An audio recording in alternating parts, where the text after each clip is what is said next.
Attend easy. Planning an event like a fundraiser, banquet, or gala? That's awesome! These events are a great way to raise money for your organization and invite others into the important work you are doing. The problem is that many nonprofit staff are already stretched so thin with their time that adding an event to the mix can also add unnecessary stress. This is where Attend Easy comes in with total event management at your fingertips. Attend Easy provides you with online registration, automated confirmation emails sent to your guests, host management tools that empower your hosts to update their own guest lists, and email tools to quickly invite and follow up with guests. With our professional event-branded web pages and emails, you will be putting your best foot forward. You will also have the ability to manage details like table assignments, name tags, and reports. With Attend Easy, you will be fully prepared for the big day. At the event, our live attendance app will keep your check-in lines moving. You can check in guests at lightning speed, record last-minute changes, and update seating assignments just moments before the event begins. Unlike other online event resources, Attend Easy is far more than just event registration. It's complete event management from beginning to end. Book a demo today and learn how Attend Easy can help you manage your event with ease.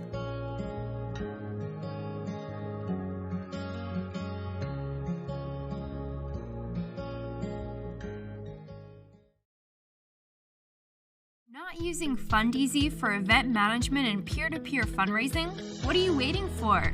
FundEasy gives your participants the ability to share about your ministry through their social networks, spreading the word and increasing donations at the same time.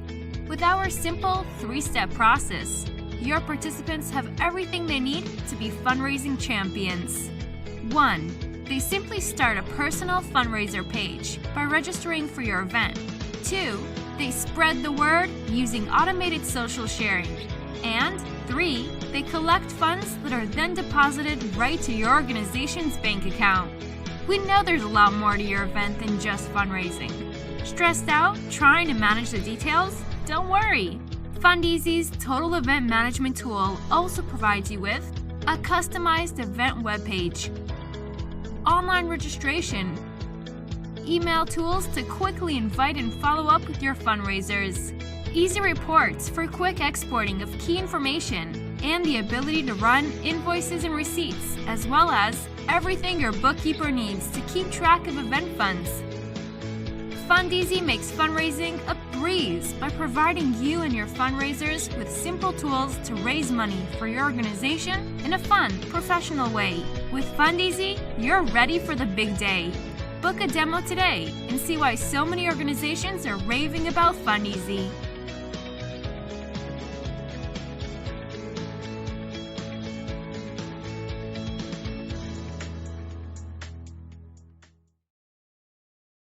So, have you been using Attend Easy to manage your event?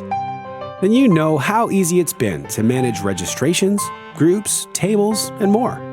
Wouldn't it be nice to have that same power right at your fingertips during your event?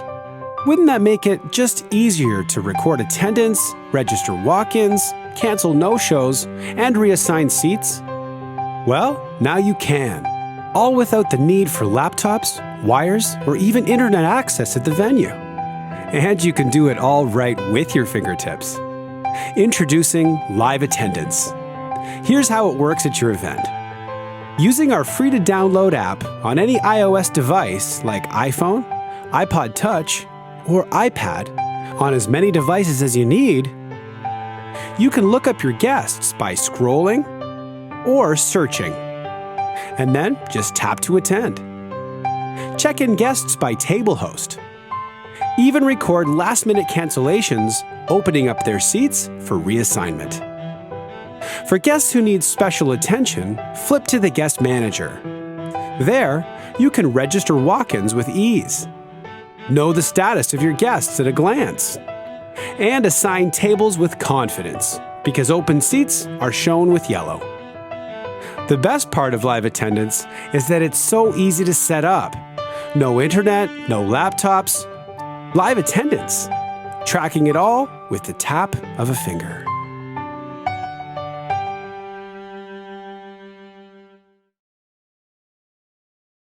Attend easy. Planning an event like a fundraiser, banquet, or gala?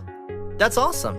These events are a great way to raise money for your organization and invite others into the important work you are doing. The problem is that many nonprofit staff are already stretched so thin with their time that adding an event to the mix can also add unnecessary stress.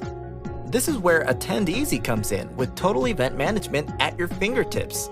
Attend Easy provides you with online registration, automated confirmation emails sent to your guests, host management tools that empower your hosts to update their own guest lists, and email tools to quickly invite and follow up with guests.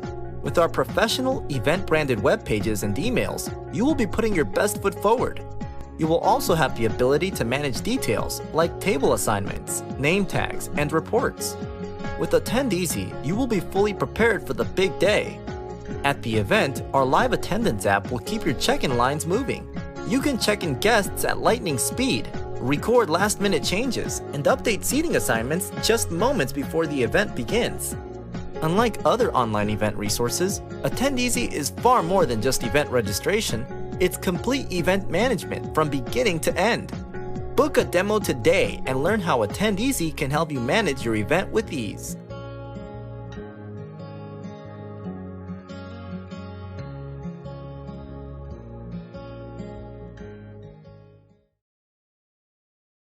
Not using FundEasy for event management and peer-to-peer fundraising? What are you waiting for? FundEasy gives your participants the ability to share about your ministry through their social networks, spreading the word and increasing donations at the same time. With our simple 3-step process, your participants have everything they need to be fundraising champions. 1. They simply start a personal fundraiser page by registering for your event. 2. They spread the word using automated social sharing. And 3. They collect funds that are then deposited right to your organization's bank account. We know there's a lot more to your event than just fundraising. Stressed out trying to manage the details? Don't worry! FundEasy's Total Event Management tool also provides you with a customized event webpage, online registration, email tools to quickly invite and follow up with your fundraisers, easy reports for quick exporting of key information, and the ability to run invoices and receipts, as well as everything your bookkeeper needs to keep track of event funds. FundEasy makes fundraising a breeze by providing you and your fundraisers with simple tools to raise money for your organization in a fun, professional way. With FundEasy, you're ready for the big day. Book a demo today and see why so many organizations are raving about FundEasy.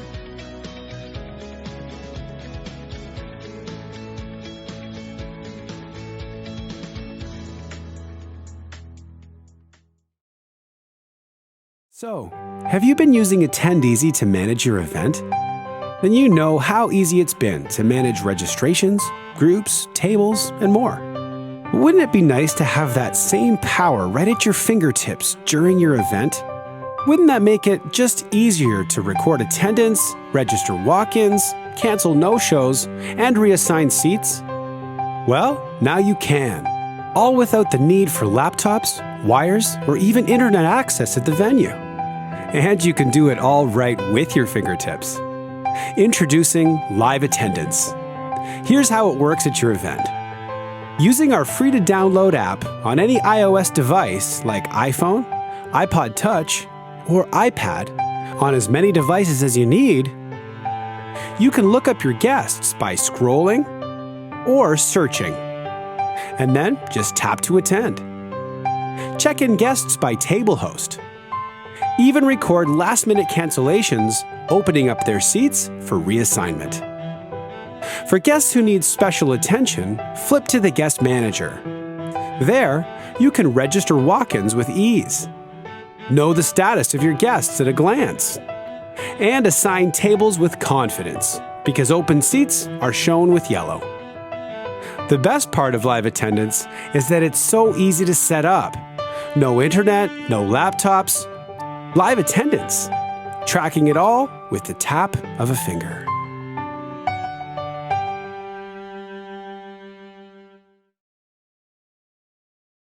Attend easy.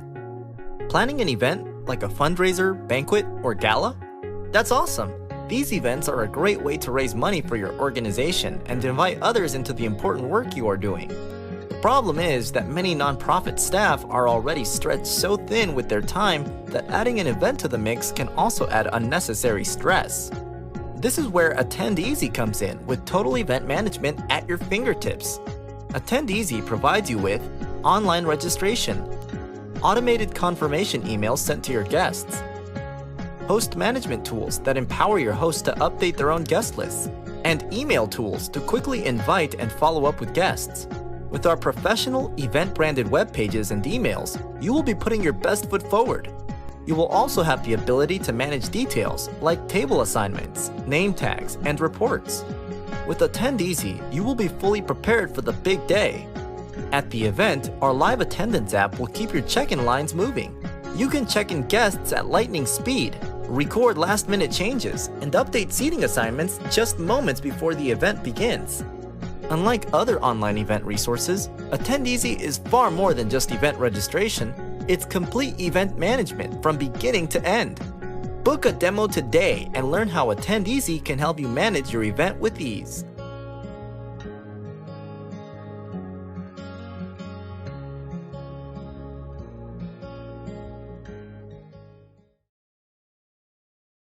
Not using FundEasy for event management and peer-to-peer fundraising? What are you waiting for? FundEasy gives your participants the ability to share about your ministry through their social networks, spreading the word and increasing donations at the same time. With our simple 3-step process, your participants have everything they need to be fundraising champions. 1. They simply start a personal fundraiser page by registering for your event. 2. They spread the word using automated social sharing. And 3. They collect funds that are then deposited right to your organization's bank account. We know there's a lot more to your event than just fundraising. Stressed out trying to manage the details? Don't worry! FundEasy's Total Event Management tool also provides you with a customized event webpage, online registration, email tools to quickly invite and follow up with your fundraisers, easy reports for quick exporting of key information, and the ability to run invoices and receipts, as well as everything your bookkeeper needs to keep track of event funds. FundEasy makes fundraising a breeze by providing you and your fundraisers with simple tools to raise money for your organization in a fun, professional way. With FundEasy, you're ready for the big day. Book a demo today and see why so many organizations are raving about FundEasy.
I'm Crystal with Ministry Sync, and I'm so glad you're joining us for our webinar today. Today's webinar is titled Virtual Walks 2.0, as it's the second time we're talking virtual walks this year. The first time was earlier in the season as we were anticipating a lot of events transitioning to virtual because of COVID, of course, and that conversation was with Vicki Botsford Matthews from Life Steward Ministries. There's lots of really good content in that webinar, but today we're actually interviewing someone who held an event virtually for the first time this year. And as you saw in our subtitle, it was really successful, raising over $400,000. So I'm interviewing Christine Reyes from Life Network. Life Network holds a really sweet spot in my heart as I served there as their event coordinator for over 6 years.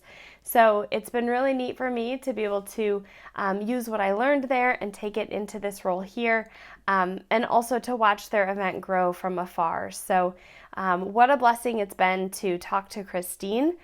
We recorded this last week, just hours before I chopped my hair off.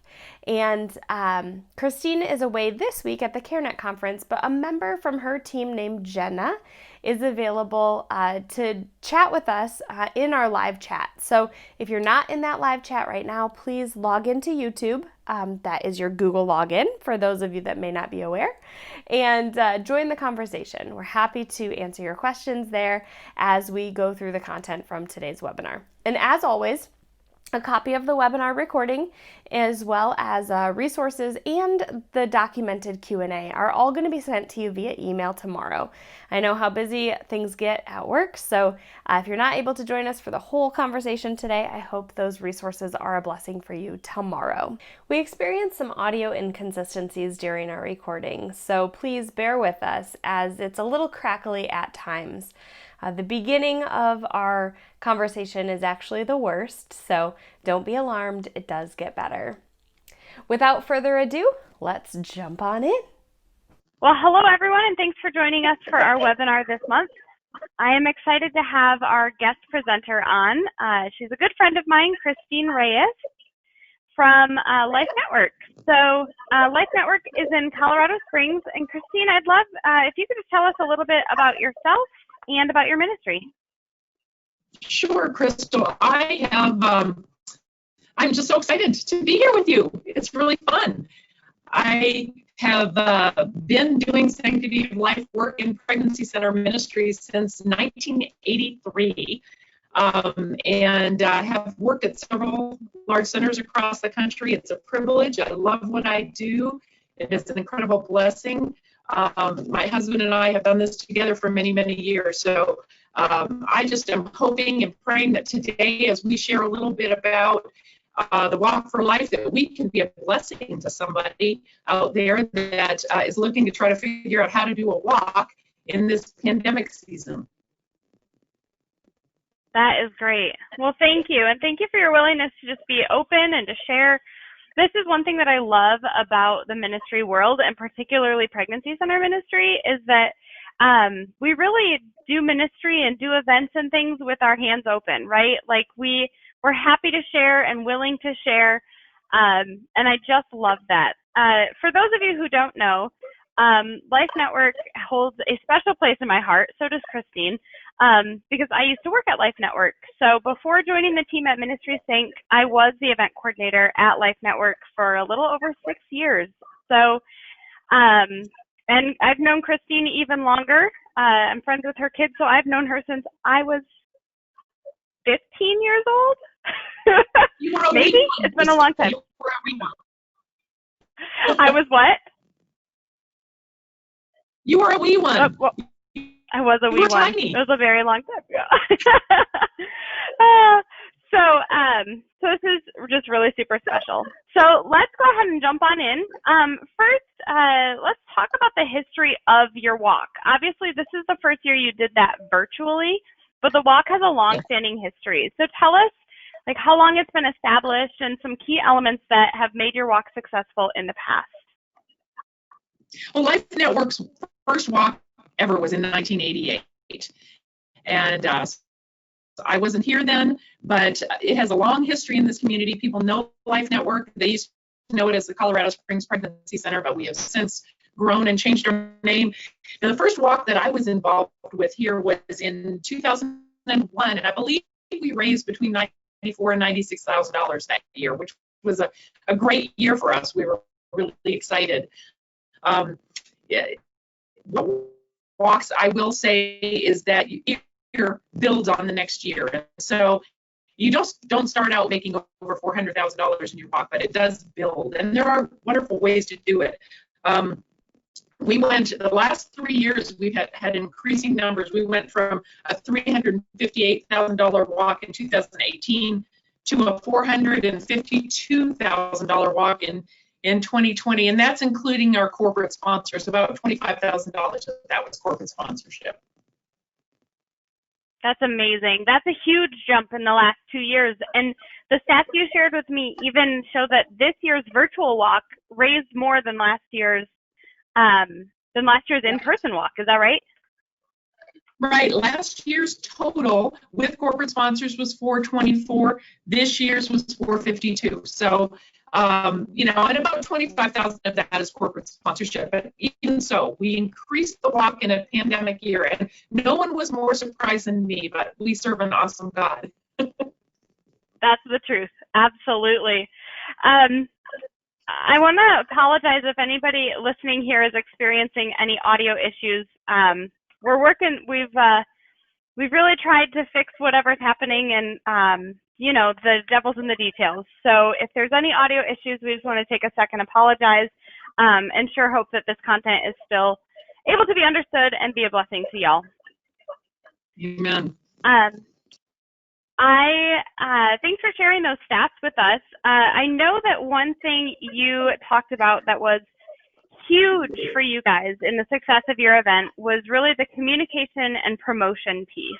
And so actually, Jenna from the Life Network team oversees the kind of the social media and marketing piece, and she's the one who is joining us in the Q&A on chat. So as we're talking, please make sure that you guys log into YouTube, that you ask questions there, that you share ideas. Myself and actually Jenna are going to be facilitating that Q&A. But we're going to spend a decent amount of time here because this is so important for a successful walk. So let's talk about communication first and communicating the change. Obviously, you guys had not planned to do a virtual walk when January rolled around. So tell me, how did you communicate that change and kind of what made your decision there? Our walk has turned into a huge event. We have about 2,000 people that attend the walk live, and it is a huge event for this community. So to think about kind of doing an about face and changing and trying to figure out how to do a virtual walk was very, I think, frightening for all of us because it's a huge amount for our budget. And we were actually in process of creating our pledge form, and we literally stopped the presses. And we kind of looked at what our pledge form said, which is join us Saturday, June 6, 2020 at Memorial Park. And we said, okay, what can we do quickly to continue to print these? And we just added a little sentence on the very bottom that says, whether our celebration is in person or virtual this year, this life-affirming event is more important now than ever. And because at that time, we didn't know, how long is this going to last? Is this a couple weeks? Is this a month? And we were printing these pledge forms about 3 months before the event. And once we realized it looked like it was going to take on a life of its own and we were not going to be able to have an in-person event, we had a letter from the president that was inserted into the pledge form. And so that pledge form that you see there had a letter inserted in it that explained how we were going to do a virtual walk. And then we mailed this pledge form to anybody that had been a participant in a walk or walked for us in the past 5 years. And you know how time goes by and people will drop off for a year or two because they're busy or have a wedding or something like that. And so we wanted to get people from the past back involved. And so that's what we did. That's great. Now, in a typical year, do you mail to the last 5 years walkers, or was that a little bit broader of a reach this year? Broader reach. We typically do about 3 years. We go back about 3 years, but this year we decided let's kind of reach back a little further into our database and get those people that maybe haven't walked in a couple of years. And so we did that. The other thing that we did, we have what we call lifesavers, and that's anybody who raises over $1,000, and we do a special event for them after the walk when they raise those funds. And we got on the phone and we made personal phone calls to all of them, because these are the people that raise 5, 10, 50, well, anybody over 1,000, but they are the people that bring in the bulk of your fundraising dollars. And so we got on the phone, and the President Rich Bennett and myself made phone calls to all of these people, explaining what we were doing, why we were doing it, and asking them to participate and walk on their own in their own neighborhood. That is great. That personal touch. I mean, it sounds, I don't know, can be a little intimidating to make a phone call and ask people to still fundraise, especially in such a trying time. But that really is a really great personal touch, and sounds like from stories you told me before that some people you had actually called had not planned to participate, and once they got off the phone, they had changed their mind and decided to do so. Well, I was thinking of one particular gentleman, and he was an older gentleman, and it's hard for him to do a 2-mile walk. And I got on the phone with him, and I just thanked him for all of the years that he's participated. And he told me, this year I'm not going to walk. We're not meeting in person. I get most of my support from my Sunday school, and he usually raised between $7,000 and $8,000. And by the time we finished the phone call, he had made a decision to go ahead and walk. And he told me, I saw him the day of the walk, because we'll talk about this later, but we had drop-off points where people dropped off their pledge forms. And he said he had people calling him that normally sponsored him, and they said, hey, we haven't heard from you this year. So it was really fun to see him get involved again. That's awesome. Wow. And I love that his sponsors called him to see if they could sponsor him. That's awesome. I mean, people people that support people want to keep doing it most of the time, and they know that this is something that they really believe in, and so they get behind it. So it's really neat. That's right. Absolutely. Well, and ministry is not going to stop just because, just because we have a pandemic, or just because finances are down. It's going to continue, and if you see it as valuable and you're willing to invest your time and your money into that ministry, I don't think, your capacity might change, but your drive to still partner is not going to change. No, and communicating that story of that client that walks in scared because of this pandemic and more abortion-minded than ever, communicating these stories to your constituents really helps them go, you know what, life doesn't stop. I need to keep supporting this ministry. Yeah, absolutely.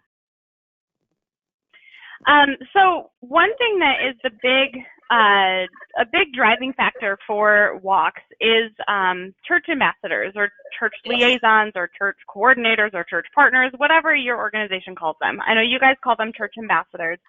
Yes. And the Walk for Life kickoff event is an event specifically for them that helps to not only give them resources to promote the event, but also just get so excited about the event and share ideas and whatnot. So your Walk for Life kickoff event was affected this year as well. So tell me what that event looked like. You guys had to go virtual with that. So what did that look like? Well, we did a broadcast as live. In other words, we made it feel and look like it was totally live as we did it. And the kickoff, every year, we usually have, probably 80, 90 people in our little training room here that come, and we couldn't do that this year. And we thought, what are we going to do? How are we going to get everybody excited about this? Because that really is kind of a time to be excited about the new promotional items, be excited about what the Lord has accomplished in the past year.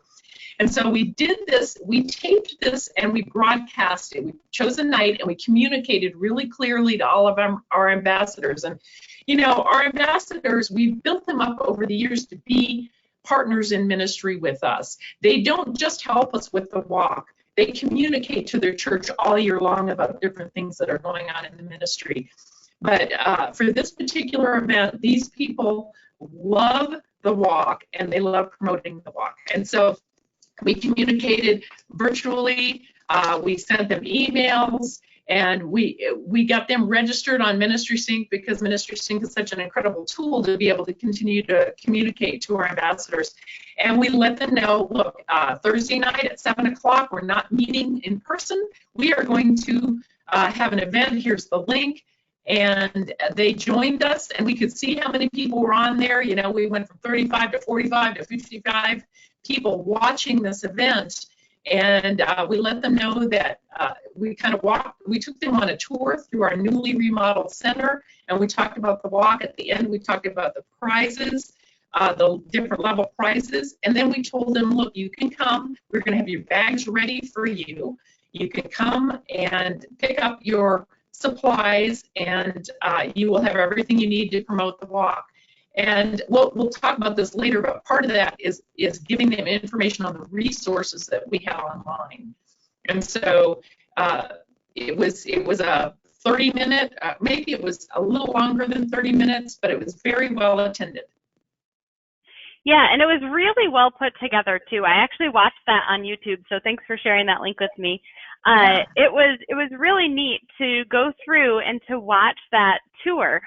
Every stage of the tour was a different staff member that was kind of communicating not only about like that part of the ministry, but how the walk tied into that part of the ministry. And so they were in a counseling room and in the ultrasound room and in the baby boutique, and every time they were wearing the walk shirt and had walk posters or pledge sheets or something, you know, something representing the walk in that room. So I think they did a great job putting that together and showing how the walk ties into the ministry and communicating what the ministry does. So I applaud your folks for that. And then I think they had a live Q&A at the end also. So they had a streaming chat, which I actually have a screenshot there on my screen. So you can see part of the walk kickoff video, and then on the right side is a streaming chat, just like we have going for this webinar. And so they had staff members in there just kind of answering questions and commenting and cheering folks on as they, you know, just kind of shared. And then they switched over and did a live Q&A. And so I understand that for that and your walk day, you guys used OBS software and did a YouTube live stream, which is actually something that we have, we did earlier this year, back in April, a webinar that talked exactly how to do that and actually shows you step-by-step how to do that. So when we send out resources from this webinar, I'll include a link to that. So it walks you through step-by-step how to live stream using OBS, which allows you to have both a pre-recorded and a live component within your what do you call that, live stream. Yeah, and one of the things I was going to mention, Crystal, is a lot of times you're giving out at the kickoff, you're giving out all the pledge forms that are distributed in churches and things like that. I know people are wondering about that. I mean, we still printed the same amount of pledge forms, and we got a lot of them out there by mail. We mailed them directly to people, but because we've been going more and more through Ministry Sync virtual, you know, pledge forms every year, we go down in number of pledge forms we're actually printing. But we had this resource list that is on our website. Now, do you have a link to that for them as well? So that they I can include that if you guys are willing to share. Absolutely. I have no problem with sharing. I think, you know, because our ambassadors are taught from the beginning on how to go online and use the resources that are online. We have client testimony videos.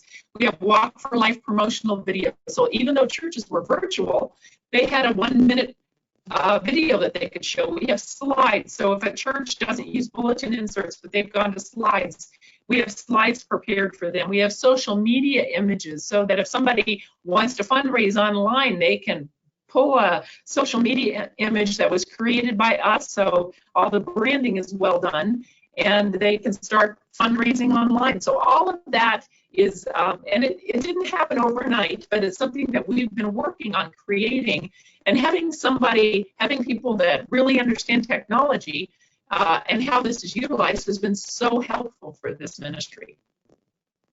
Yeah, absolutely. And it's really been neat to watch that resource list grow and to see people really utilize those tools as well. I think one nice thing when you're providing those social media and the video resources, it really keeps your promotion consistent as well. So it keeps your look consistent, which of course is key for that recognition, keeping that branding consistent. Absolutely. Yes. So let's talk about church involvement.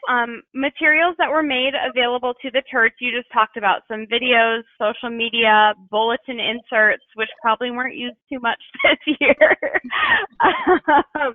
and announcement slides. Talk to us also about church teams and pastor participation. Yeah, it's been years of building up our church involvement. So we have a great relationship in our community with churches. I do want to take a step back just for a second. I know that people always wonder, how do you build those relationships with churches? And really, if you think back to basics, and I'm talking to somebody that may not have an inroad into the churches, you start with your board members, your volunteers, your key people, and you ask them for introductions into their church. You start and you find out who in your church is a shaker and mover, who do people listen to, who loves to be involved in the community, who loves the life issue, and you start finding out names, and that's really how you begin to get into the churches and begin to build relationships. You can't just walk in the door and say, hi, I am Chris and I am from Life Network, and will you promote the Walk for Life for us? It really is relationship, and relationship is so incredibly important.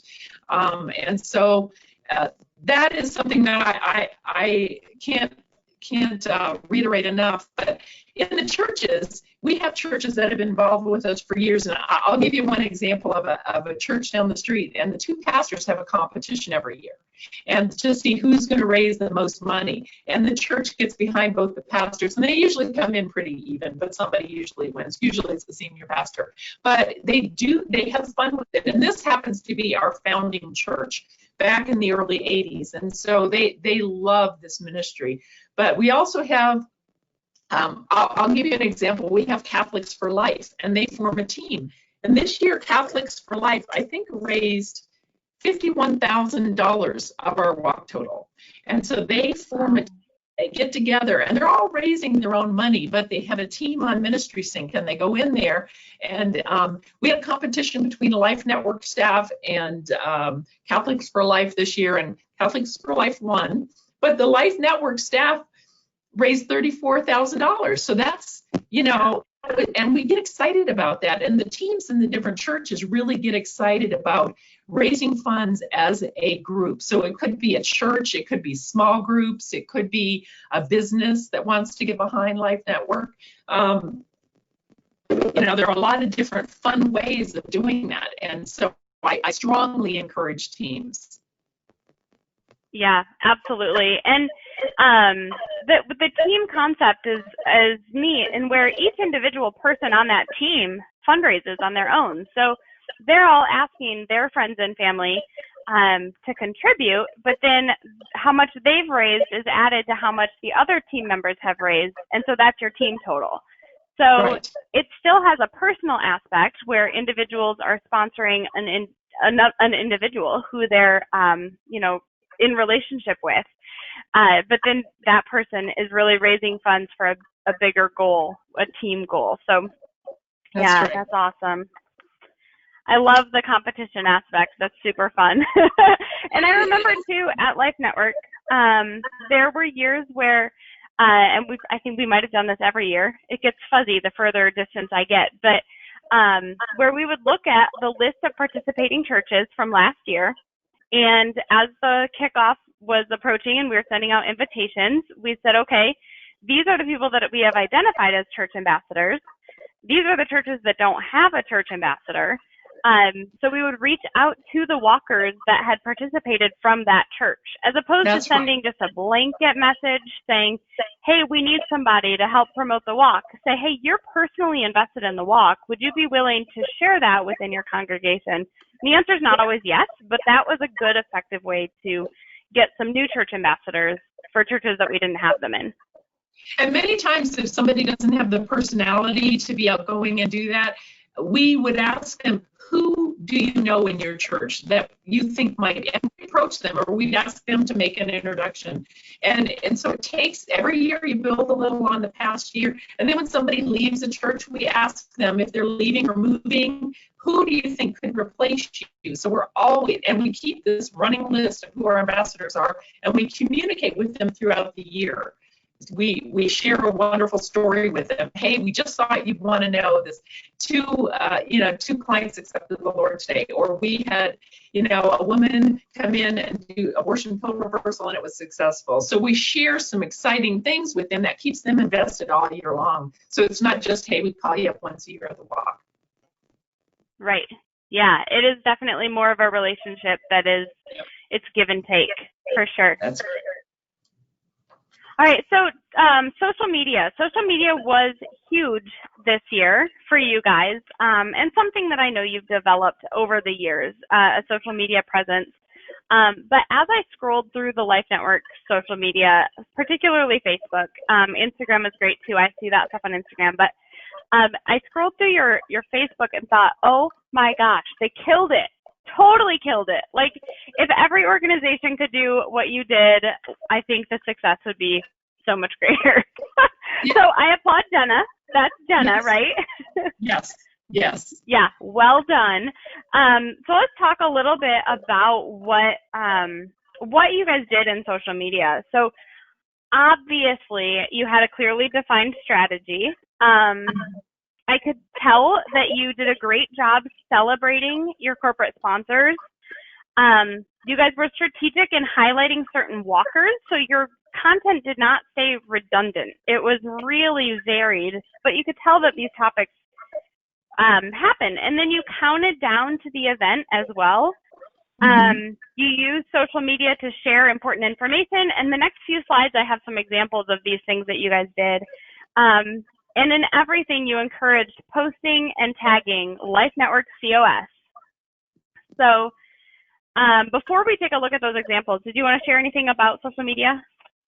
I just know that, again, I shared with you, I've been doing this many, many years, and times change. And as time change, you have to change with the times and the way you communicate with people. And so, we still have people that we do paper. They're going to do a paper pledge sheet, but we have a whole new way of communicating and even segmenting your communication. But this was clearly a strategy that really brought in a lot more people, and people did tag and post. And having somebody making the investment to hire somebody that really works on your social media is, I would say, very, very high priority. Your roots need to go deep, and this will only help your entire ministry grow and the foundation of your ministry grow. So love our social media and communication person. She does a fantastic job. She really does. And one thing that's nice too about social media is, if you have somebody on your socials, that person doesn't necessarily have to work in your office every day. With social media, you can easily schedule posts. So you can schedule those to go off. Maybe that person is in on like Mondays and Wednesdays, and they schedule everything for the next few weeks, and respond to comments and things in the meantime. So it doesn't have to. I guess I should say it's just really nice to have those tools and be able to schedule things out. Yes. So let's take a look at some of the things I just pulled off of your Facebook. We talked about celebrating sponsors. Corporate sponsors are huge for you guys, and you are always good at acknowledging them, but that looks different for you this year. So tell me what you did to intentionally, I could tell it was very intentionally acknowledge your sponsors. Well, at first, when we realized they're not going to be able to be there in person, because typically we have about 20 to 30 tents with corporate sponsors all there, and it's wonderful. It's a real festival kind of an atmosphere there. People go by each tent and meet the sponsors and thank the sponsors. We knew we couldn't do that, so we thought, what can we do to replace their stepping up and sponsoring us. And so we went to individual corporate sponsors. Some of them we actually did videos with, and then we put that on Facebook. Some of it was just a picture, and we invited them to kind of share a little bit about who they are and what they do. And one of the other things that we did is we did what's called a buck slip. And if you don't know what a buck slip is if you get those Val package in the mail and it has lots of coupons in it, this is a buck slip. And we put these buck slips in with each one of our donor receipts. And on the back, it had a list of all of our corporate sponsors. And so that was just one other way of calling attention to the sponsors. A, it called attention to our virtual walk, but B, it called attention to our sponsors. So we were trying to be really creative. And also with any of our e-blasts that we did, we put them on the bottom of our e-blast. So we put all their logos on the bottom of our e-blast. That's great. Yeah. You also intentionally highlighted some walkers throughout your promotion of the walk. And so this, again, these are just some screen grabs I did from your event, just sharing about some of those walkers, which was neat. So this wasn't just the walker saying, hey, we're fundraising, support us. This is Life Network saying, hey, look, these people are fundraising. Go check them out. So I thought that was really neat. And you did it in a variety of ways, too. We did it with staff as well. All of our staff broke up into departments and did walks. And we took pictures and took videos, because what we were trying to do is give people the idea that, okay, we can't get together this year, but fortuitously, we had chosen the theme, Life in This City, not knowing that we were not going to be in one location. But that worked perfect for us, because we were walking all over the city the day of the walk, wearing our shirts, and then tagging each other and sending in pictures. And so we did this to really strategically give people the idea that they can walk on their own or get their small group, depending on where your community is at the time that you walk. Some communities you couldn't be together in a group at all, and some communities you can. In our community, we could a little bit. And so it was very fun. And so we did some of this in advance of the walk so that we could give people the idea of what was going on by highlighting these walkers. Yeah, yep, great. And then just again, in the walk promotion strategy, there was a countdown to the event, which started, I think she said, I think the countdown itself started 7 days before, but the daily posting started, I think, 3 weeks prior. About 3 weeks, I think it was. Yeah. So, sorry. Go ahead. No, and that was a way to, again, keep it in front of people. But the pictures were always different.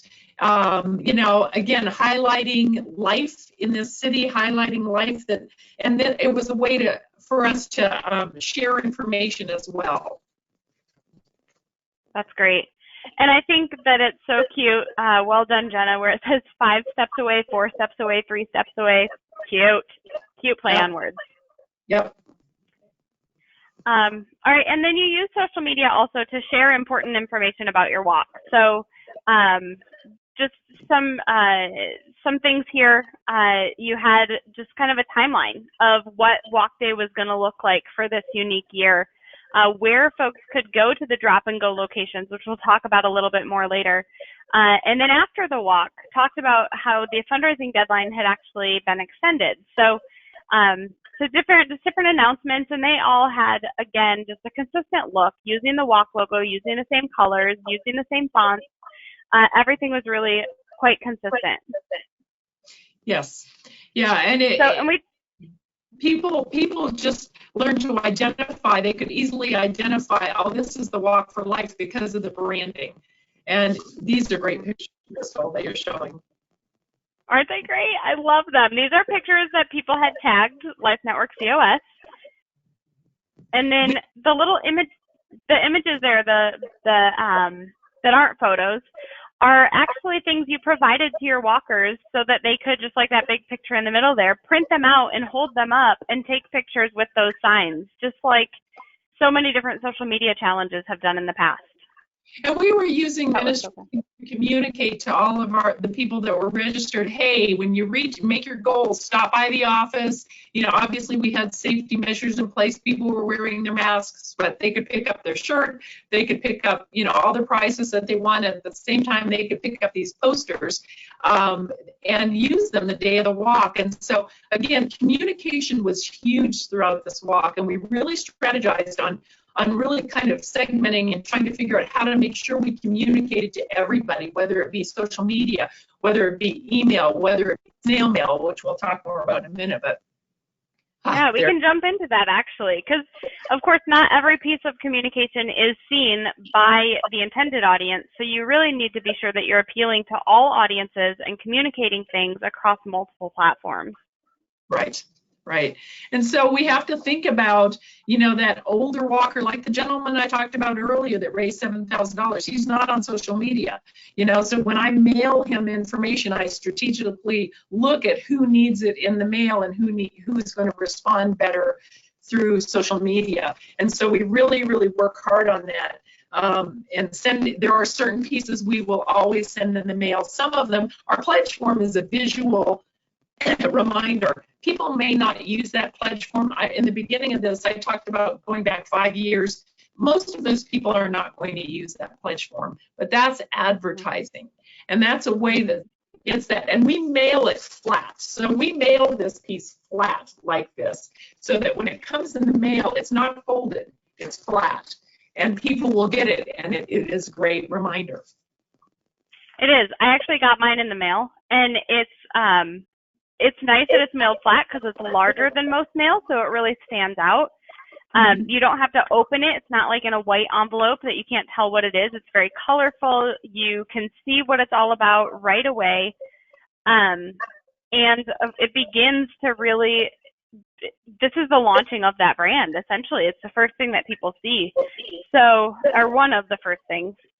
We'll talk about kind of your mail schedule here in a little bit, but we talked about emailing folks too. And so again, keeping that imaging consistent, but also keeping some variety. So you guys were, you know, great in sending a bunch of emails that were very purposeful before the event, not just saying, hey, there's 8 days left, make sure you go out and raise money, but sharing goals and sharing videos and highlighting stories. So being intentional about not just saying, hey, we need your money, but saying, celebrating what people are doing, celebrating what the ministry is doing, and then inviting others to come in and to be a part of that with you as a sponsored walker.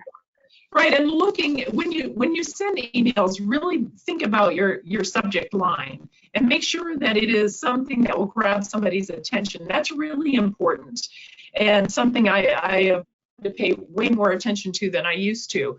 And again, you know, here the three you're showing, one of them had a video embedded, and it was our president, Rich Bennett, walking and talking about the walk. And so, yes, they all had a variety, but they all gave good information. And you look at your click rates, and you can kind of realize how many people are opening these versus how many people might be opening. We don't have any way of knowing how many people open a letter in the mail, but you know that variety really helps. Yeah, we could do a whole webinar just on emailing, but that subject line is huge. Also, you know, one other thing that's important is to write every piece of communication as if you're speaking to one person, knowing that you're speaking to the masses, but they're going to read it as an individual. So there are, for the record, there are websites out there that will also allow you to kind of test your subject, and they'll tell you if it's too spammy. So good to kind of Google those and make sure that the subject line that you're using isn't something that is likely to be flagged for spam. Mm-hmm. All right, so let's talk about your snail mail strategy, because this, again, is important to get those pieces in front of people. So here's what you shared with me that worked. 6 weeks or 6 months out, actually, back in January, I think you said, you mailed a save the date postcard, which is actually what I have pictured there. Save the date postcard mailed to previous walkers. 2 months out, there was a pledge sheet mailing. That's the one we talked about with that flat pledge sheet mailed out. Also 2 months out, there was a sponsor mailing that was mailed to previous walkers that was a list of all of their former sponsors, which is something you can easily pull out of Fundeasy, saying, hey, these are the people that sponsored you last year. Here you go. You know, it gives them a place to start to ask those same people. And then the month prior, you did those buck flips that you shared with us in all of your donation receipts. And then 2 to 4 weeks before the event, there were postcard reminders to previous walkers.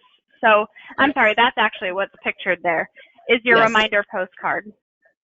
That's a reminder postcard. And, you know, the best intentions, people intend on doing something, but it's really important to remind them because life happens, and especially in this season where everybody's a little concerned about COVID, they really don't know what's going on. And so I found this reminder postcard to be a wonderful tool to just get in somebody's hand. Again, the image is the same little image of one of our clients, and it's easily recognizable, but it really helps for people to go, oh yeah, the walk's coming up in a couple weeks. I need to get busy. And you really see your income line going up in Ministry Sync those last couple weeks. That's true. The biggest fundraising happens, no matter how early you start, the biggest fundraising happens in the last 2 weeks before your walk, always. Yes, absolutely. So let's talk about fundraising. You shared with us that in 2020, your walk actually increased by $28,000 over your 2019 event with 50% less fundraisers. You actually had half the number of sponsored, what you would call sponsored walkers. Did you want to elaborate on that a little bit?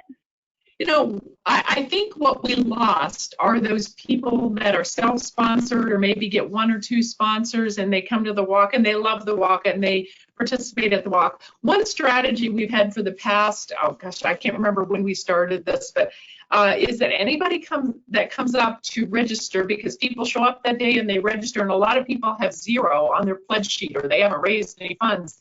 We started always asking them, would you like to sponsor yourself today? And 9 times out of 10, they go, oh, yeah, okay, I can do that. And so you get a lot of fundraising that way. And so I think when we really analyzed it, we looked at the people that raised funds. They were our lifesavers, the people that Rich and I called. They were those people that are invested. And so I think that's really where you start. And I think that people looked at what was going on in this pandemic and they worked harder than they've ever worked in their life.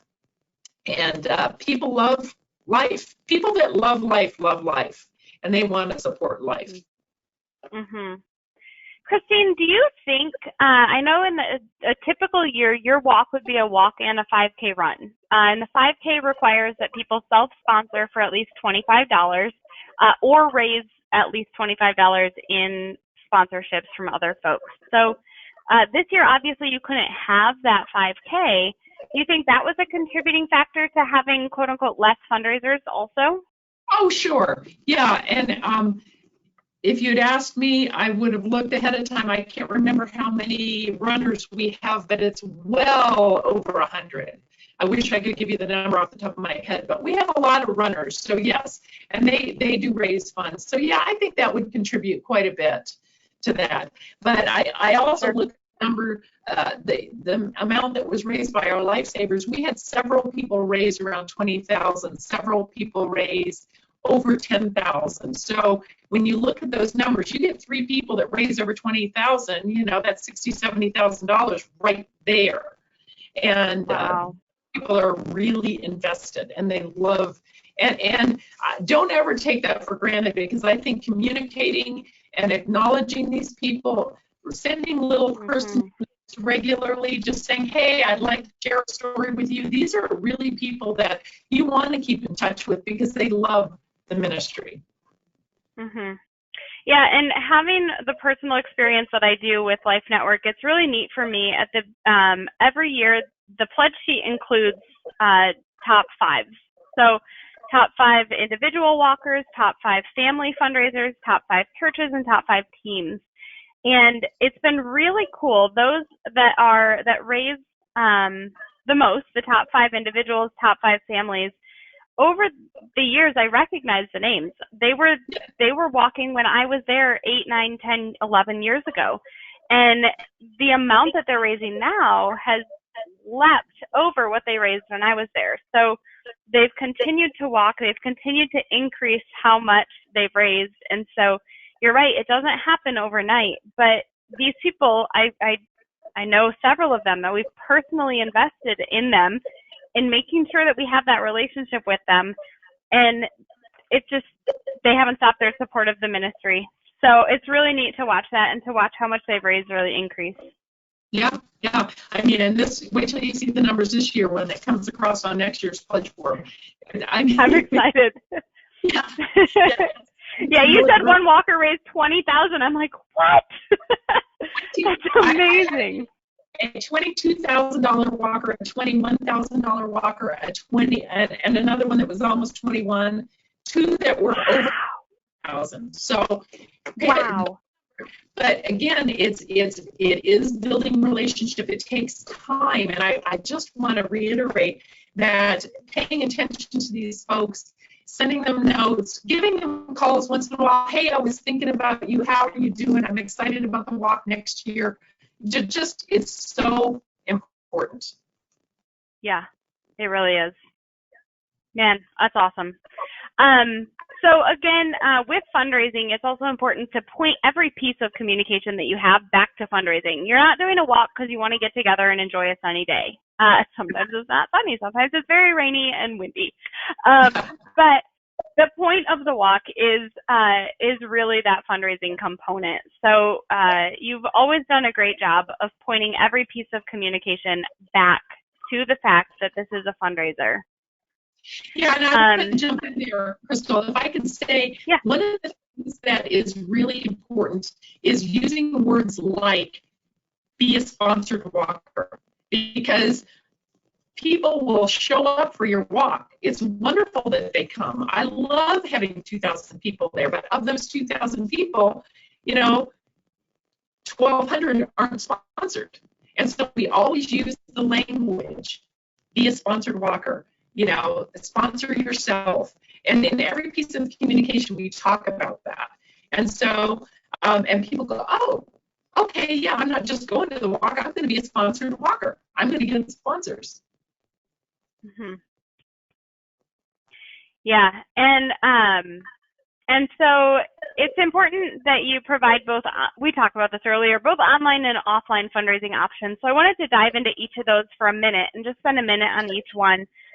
Online fundraising, you have offered, since I started working there, my first year we used some other tool, second year we jumped on Fundeasy and have been using Fundeasy every year since. So you said that this year you opened Fundeasy a little bit early and offered that fundraising to folks. Now, when do you typically open fundraising pages and offer for folks to sign up? I think we're talking about the very same time we send out our pledge sheet. So we send out our pledge sheet a good 8 weeks in advance, and we open Fundeasy at the same time. So as soon as they get the pledge sheet, if they were to go online, Fundeasy is open and ready to go. That's great.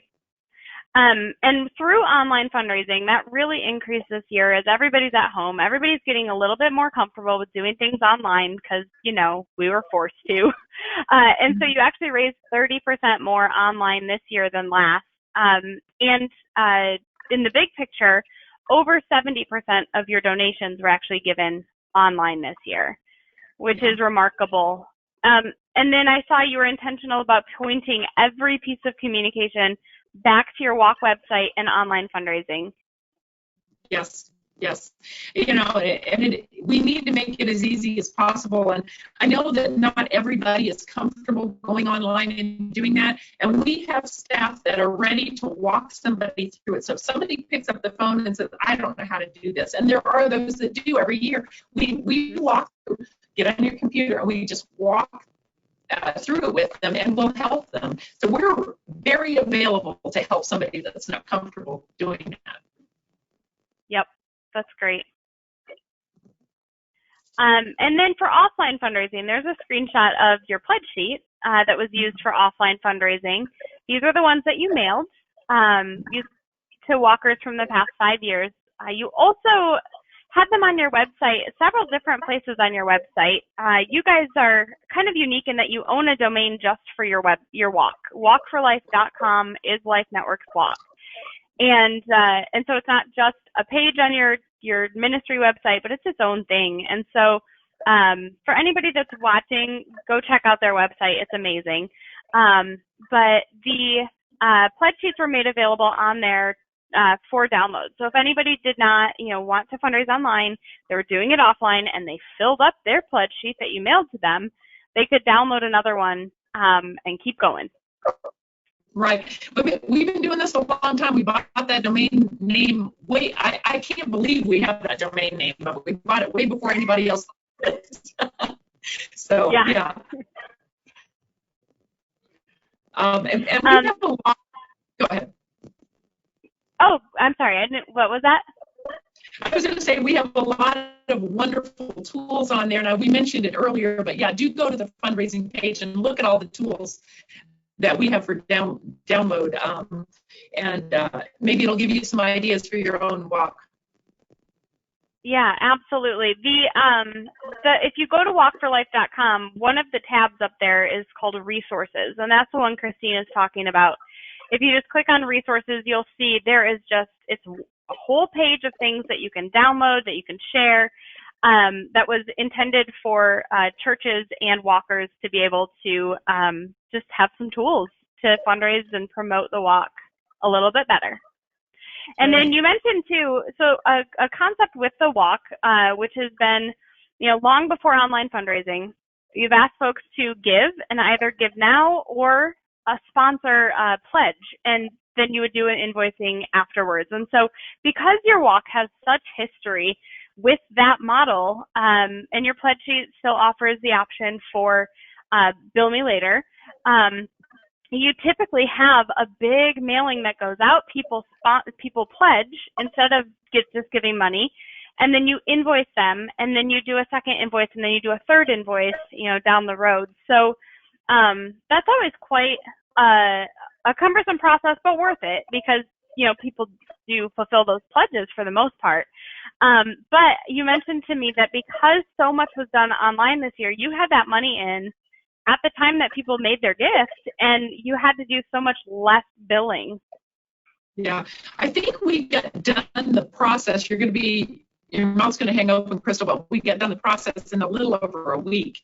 That enter everything out and get the bills out. So, it really was quick this year because so much came in, and it was well over 70% came in online. I think it was 70% of what our goal was, but we went, we went over our goal. So it was well over that amount that came in ahead of time. And I remember the day when we used to have to bill, and it would take a couple months to get your funds in. Now our funds come in before the events even happen, which, is a huge blessing to ministries. Yeah, that is huge. Absolutely. So speaking of Fundeasy, we are offering a special. I don't want to do a big sales pitch here. I think that Fundeasy really sells itself and how much it is helpful in giving a platform for walkers to have their own fundraising page that they can customize for them to share that through their different social networks and to get donations. And so we want to offer a special discount to those that are watching our webinar, and that is 20% off of your next peer-to-peer event in Fundeasy. So whether you're doing a virtual walk or bike-a-thon or just a fundraising campaign, we are happy to offer this promo for anybody that is interested. So that promo code you can see there, it's WALK2020. That'll give you 20% off by prepaying for your event. And if anybody has an upcoming walk in your account and you're like, oh, shoot, I already created it, just reach out to us. Our email is care@ministrysync.com. and we'll happily apply that promo, that discount to your upcoming event. All right, so let's jump into the day of. So walk day. It's always, so I love, like, it was just one of my favorite days of the whole year was Walk for Life Day. And you know, I moved to Michigan, which is why I stopped working for Life Network and started working for Ministry Sync. But I have flown back on multiple occasions just so that I could be there over the first weekend in June and participate in your walk. Like probably more years than I haven't. I have flown back. It's like the best day. So it's just so amazing to be around so many people that love life and are excited to walk for life. And, you know, the corporate sponsors, there's always some fun things for the kids to do. It's just a really great celebratory day. And obviously that looked like night and day different this year. So tell us about your walk day and like your 3 drop-off locations. You know, walk day, one of the things that we did is we promoted online that we were going to do some live streaming that day. And we were going to have 3 drop-off locations, our thrift store and 2 of our pregnancy centers. And we really talked it through. The team got together and we talked through trying to really make sure that this was a celebratory day, understanding that some people are still very uncomfortable with the COVID issue. So we tried to figure out the best way to do this. And we kind of formed a drive up, drop off your pledge form in a bucket, yeah, or a bin. Pick up your prizes in the bin. We, you know, had balloons and tried to make it, you know, like yay and really celebratory. At our thrift store, people could park and come out and go in the thrift store and shop as long as they had a mask. But the people that came there really wanted to visit. They were excited to be there.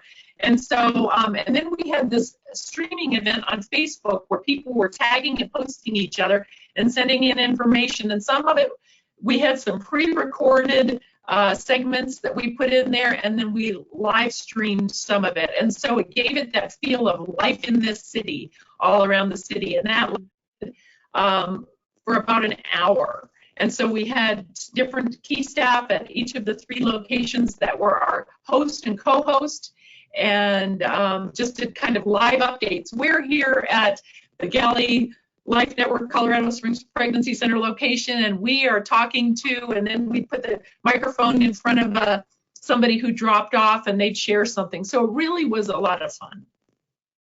That's awesome. Yeah, and it sounds like this was quite the production, maybe not feasible for all ministries, but you had somebody back at the office that was compiling this information that was being sent in, and again, using that OBS software to really live stream all of it. And then using another platform called Restream, which allows you to stream on multiple platforms. So you're streaming it on Facebook and on YouTube. And so that was really neat. And again, I noticed on walkforlife.com that you have your actual walk, your virtual walk video posted there. So if anyone's interested, that hour-long video is posted right on that website. Yeah, and we shared some client stories in there. We had, you know, so we mixed it up. And it was a lot of fun to do. I think we learned a lot. I think next year, if we have to, God, please, I hope and pray that we don't have to do it again next year. But if we do, I think we learned a lot and, you know, be even better next year. Yeah, absolutely. And you've always, not always, but for several years, you've had a great relationship with the Christian radio station too. And so they were live remote at one of your drop-off sites, you said. And so I think they were kind of a part of this whole thing too. Yeah, the radio station has been a wonderful part of what we do, and they pre-recorded some things for us. And, you know, if you are blessed enough to have a Christian radio station in your town, building a relationship with them and partnering with them is an incredible opportunity. Yeah, definitely. All right, so we're getting toward the end here. I did want to just talk about some major takeaways. I have a few listed. If you have more, would love to hear from you on them. But some major takeaways from your walk this year, and specifically having to make that virtual. some people that are in attendance may have been in a webinar I did earlier this year with Vicki Botsford Matthews from Life Steward Ministries. And one thing she continued to say is that walkers walk because they love your mission. They love you. They love your organization. And Christine, you said the same thing. They're participating because they love you. And so that's a major takeaway. They're not participating because they want to show up and enjoy a sunny day. They're participating because they love what you do, and they love that rain, shine, virtual or in person. And then your corporate sponsors too. Corporate sponsors partner again because they love your mission. So I know that during this season, some folks have been shy in asking corporate sponsors to still partner with them. What would you say to someone who says, well, can I even approach corporate sponsors with, the climate, the economical climate the way it is? Well, people still want to find a way to advertise, but I will tell you that those that love life, as you said, love life. And we started building our corporate sponsor partners through people that are already donors that own businesses. And some of our corporate sponsors were founders of this organization, but so they're not looking for an equal value necessarily. They're looking for a way to support you. And so advertising is a part of their budget. It's what they want to do. And yes, of course, there are those corporate sponsors that are really excited about getting the promotion. And you find ways of doing it. That Facebook, putting them on Facebook, going to their business, going to, Perkins Center, Perkins Dodge, and interviewing Perkins is live, and then putting it on Facebook, and then there it is for thousands of people to see on Facebook, and we ask people to like and share. That's a wonderful form of advertising, and so I wouldn't be shy about asking people, but I would start with your own database and go, who is a business in our database, and start there and start building those sponsorships there. And I pretty much take our corporate sponsors for the year and I divide them. I divide the amount we raise in two, because half of it I put toward the walk bottom line and half of it I put toward the gala bottom line. So. Yeah, your corporate sponsors are not most of them are not event specific. They sponsor the ministry as a whole and then get recognition at multiple things throughout the year. Yes. Yeah, and I'm telling you, the buck slip is a great way to do it. We use the buck slip a lot. And I bet you're going to do that in every year forward now. Yes. Yeah. Absolutely. Great. You had talked about your database too, and mentioned that it's important to segment the database so that you're communicating to people in the right way. Can you elaborate on that just a tiny bit? You look at the way different people communicate, and just like you wouldn't want to send your top major donors the exact same ask in the same way that you're asking people that are your occasional supporters, it's the same thing with all of your events. And so you're really looking to figure out what is the way people communicate. And, we have a ways to go on this. We're absolutely working on it, but to get better every time. But we really want to communicate in the way that people want emails, and you want to find out, when you're doing even a Survey Monkey every so often, finding out how do people like to communicate and like to hear from you. And so that is something I think is really, really important. Our top donors, the people that give us larger amounts, we're not going to send them a direct mail every month asking for smaller amounts, because we know they communicate. So we're going to send them a different kind of a letter that's going to give them the information without that same kind of an ask. Does that make sense? Mm-hmm. So yeah, absolutely. So it's the same thing with the people that are walking. You figure out the way they communicate the best. And that's why we really had to blanket with Facebook, with Instagram, with eBlast, with snail mail, and segmenting your database is going to help you become more efficient in that. Yeah, that's great. And then again, we talked on this a lot, but communication is huge. we have found that so many ministries have had better walks this year than they've ever had in the past. And they're not even doing an in-person walk. It's a virtual walk. And I think that's because they are, not I think, I know, it's because they're really communicating and promoting more and encouraging their virtual walkers to take advantage of the tools that they have.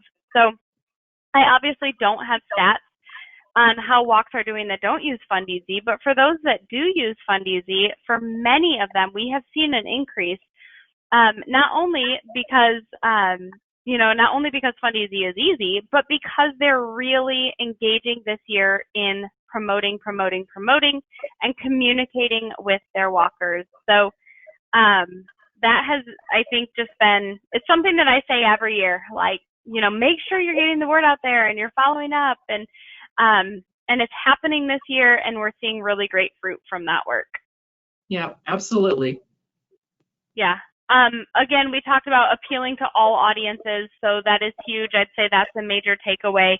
Make sure you're not just sinking all of your resources into social media or into print materials or into email, but you're doing everything. And then, Christine, is there anything else that you would say would be a major takeaway from your walk this year? One of the things that just popped in my mind, and I know that everybody is dealing with different size teams and people around them, and I think if I could communicate one thing, not everybody has 3, 4, 5 people on a team or in your advancement area or development or executive team that help with a walk. But what I would tell you is that we all start somewhere. And so utilize the people around you, utilize volunteer teams. There's a synergy in getting a group of people together to brainstorm, to figure out how, and that's really what happened here. It most certainly wasn't me. It most certainly wasn't just our event coordinator. It was a group, a team that got together and talked about every possible scenario and how we could put it together the best. So find the experts, find the younger generation, mid-generation, older generation, talk and figure out who has the gifts in what area to help you accomplish the goal, and set a goal and set a reasonable goal. I don't think you should set it so high that it's not attainable, but I think you need to reach a little. And so set a goal and really communicate that goal to your walkers, because I think that's when walkers know what you're trying to do, they're going to get behind you. Yep, if they believe in love in your ministry, for sure. And your event coordinator, Alyssa, I know I mentioned Jenna earlier, but Alyssa was your event coordinator, and she killed it. She, was really flexible, just did really a great job on the walk as a whole. So yes, it's not been an easy year. No, it hasn't. But God supplies our needs, and so always. Yeah. All right. Well, thanks again, Christine, for your time. This has really been just exciting for me as we get to celebrate what the Lord did through your walk. And I'm really hopeful that pieces of what we shared today are an encouragement to those that are attending our webinar. So thank you for investing the time. Thank you for sharing what you have done with open hands. And we're celebrating the fact that the Lord did such amazing things through your walk, and I don't think it stopped at your walk. I really think that this is helping what the Lord did there to continue moving forward. So all those words to say thank you. Amen. And I would love, Christine, if you'd be willing to pray for those that are on our webinar, just to close us and pray blessing on their ministry. Yes, I sure will. Heavenly Father, thank you for this time that we've been able to be together and to talk and to share, Lord. And I ask for all the participants and all those listening and who may listen later, Father, that you protect and guide their ministries. Father, bring them the people that can come alongside them and help them to have an effective walk. Father, I pray for inspiration. I pray, Father, for guidance. And I just thank you, because when I think about all the multiplication that is happening across the country with these ministries that are reaching out and sharing the love of Christ and sharing the love of life It is so inspiring to me, Lord. And so I just ask for your grace and protection to be on them as we go about our day, Lord. And we thank you for being our Lord and the guiding light in our lives. In your Son's name we pray. Amen. I hope this conversation has been a blessing to you and that there were some really great gems that you've kind of taken away for your event this season. Christine and I did have a few questions that y'all asked when you were registering that we were able to answer and talk through last week. So if you can stick with us, we've got just a couple of questions answered in the following few minutes. And again, all of these resources, as well as the webinar recording and the documented Q&A, will be sent to you via email tomorrow. Thanks again for joining us. Be blessed, my friends. The first question we discussed is from A Woman's Choice. They asked, if churches do not have liaisons, what is the best way to still get walkers from the church? You know, I think I talked about this in the beginning, but it has to be relationship. It's very difficult to walk into a church that you don't know anybody. There is no relationship.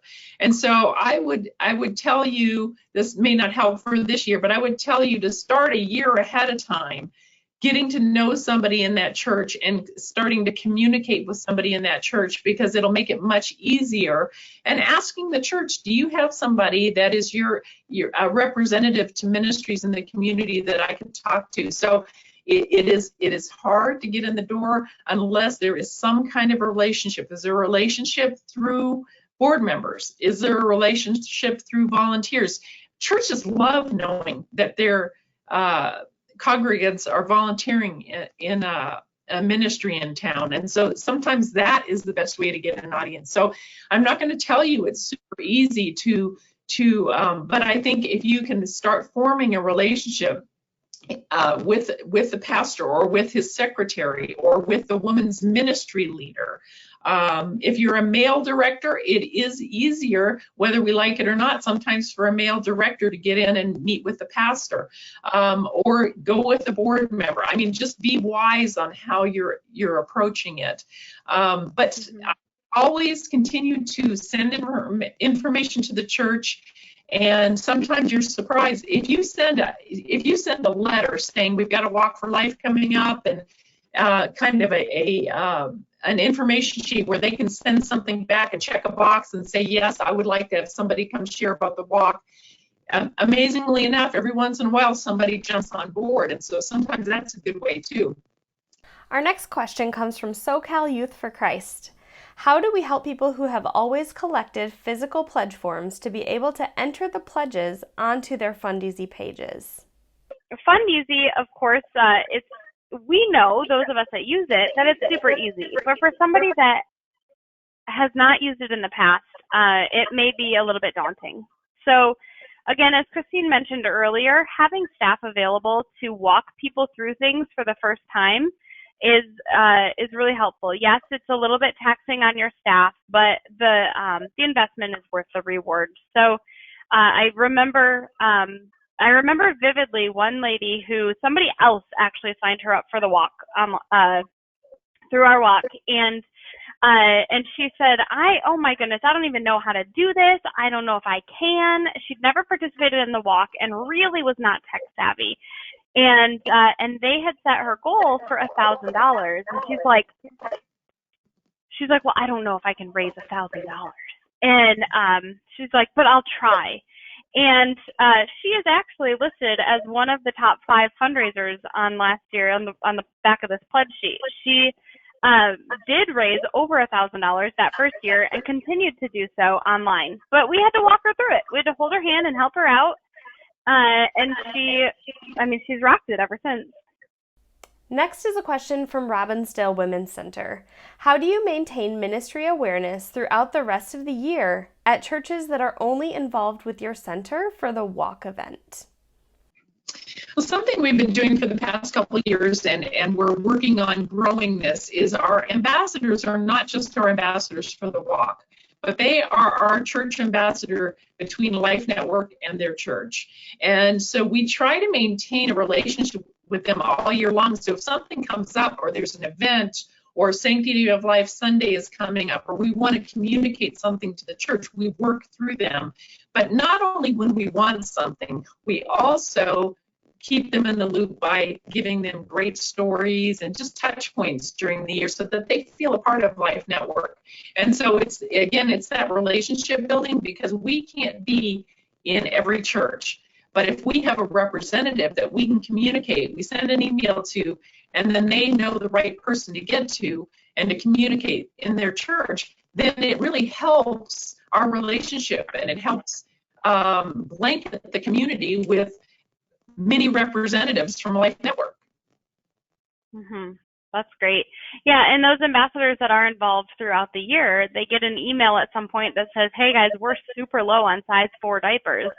Well, if that ambassador is networked in their church and maybe a part of the women's ministry and sees that, they could say, oh, hey, this ministry is in need of, X, Y, and Z. And so it gives them that opportunity, because you are continually communicating with them throughout the year. It's not going to look the same in uniform in every church, but your ambassadors know how they can partner. And so something like a need for size 4 diapers might actually get one ambassador excited and get your need filled. Absolutely. And our last question is, how can we encourage more giving during a low financial period for the ministry? Communicate and stories. I think stories are so very important, and it's not only when we need something, because sharing regularly with your constituents keeps them involved and emotionally invested. And so I think that it's not always holding your hand out and asking for something as much as it is communicating an exciting thing that's happened, an exciting story that's happened, and just even putting a sentence at the end of your email or at your direct mail piece saying, we are so excited to be able to continue to minister in this difficult period. And we have more clients than ever coming in that are fearful. They don't know what is going to be happening in their life. They don't know if they're going to keep their job, but what they do know is that they have a safe place here with people who care about them. And so sharing those stories keeps people invested. Well, friends, that's all we have for you today. Thank you so much for joining us for our conversation. I pray that it was a blessing to you. Please, as always, be sure to fill out our post-webinar survey so we can make sure that the information that we're providing you with is beneficial, timely, and to give us ideas for things you'd like to hear about in the future. We read all of your feedback. Thank you so much. Have a wonderful day.